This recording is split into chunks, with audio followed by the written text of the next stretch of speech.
Welcome to the final day of Lark Efficiency Pioneer Competition. Today is about seeing all the ideas. A lot of people have a lot of great ideas, your creativity, and also all the efforts that you put in.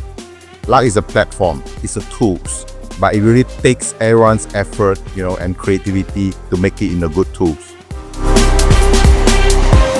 Our brand promise is always low prices, right? Where does this low price come from? It's come from continuously finding ways to be more efficient.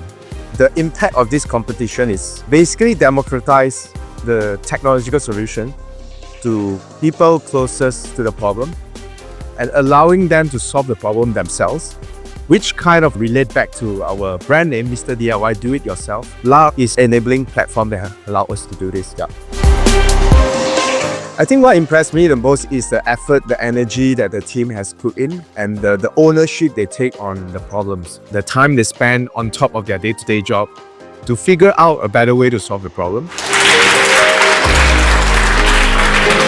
We are from visual department where we analyze photo from each store. We build an AI that recognize and analyze the photos into a simple way. Before this, we are having 48 hours. When we use AI, we only need 4 hours to do the job.